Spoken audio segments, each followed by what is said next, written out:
Namaste. Warm wishes and aloha from Hawaii to you all.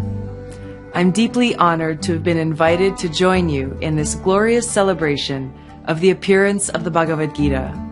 All glories to Lord Krishna.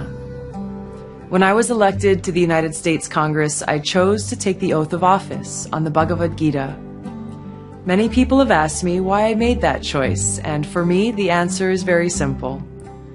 Krishna's teaching in the Gita of loving service to God and working for the well-being of all of God's children, his teachings of bhakti and karma yoga, are the foundation and driving force and purpose of my life. The whole world today is in dire need of servant leaders.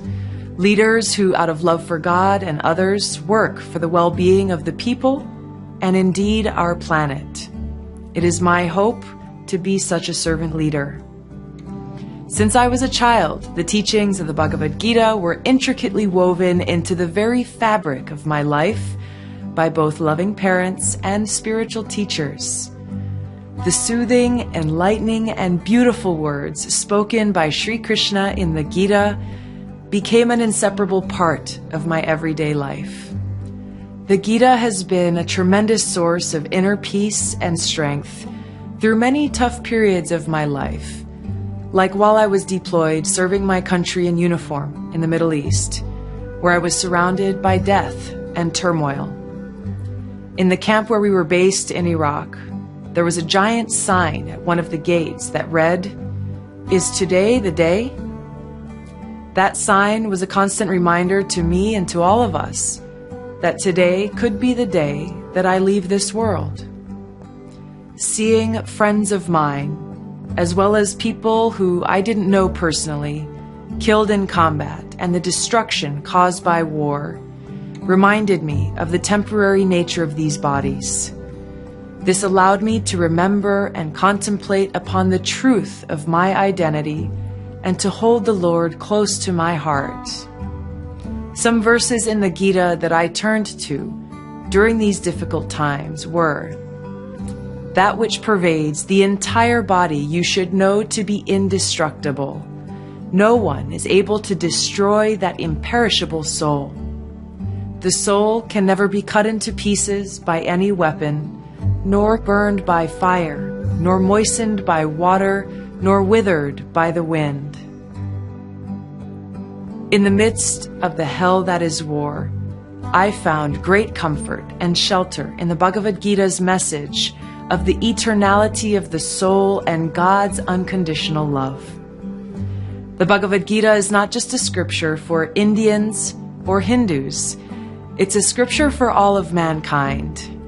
Its transcendental message is now being appreciated by millions of people of all nationalities all over the world. The Gita does not call for conversion from one faith to another. It transcends sectarianism. The Bhagavad Gita is relevant to all of us because it answers the deepest questions of life. No matter what our ethnicity, race, or caste, no matter what our gender, age, economic status, or education, every single one of us wants and needs to know the answers to the questions, who am I? What is the purpose of my life? Where can I find true happiness? And what is death?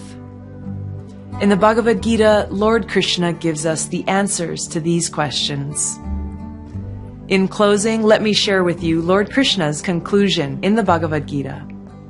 Krishna says in verse 1865, "Always think of me, become my devotee, worship me and offer your homage unto me.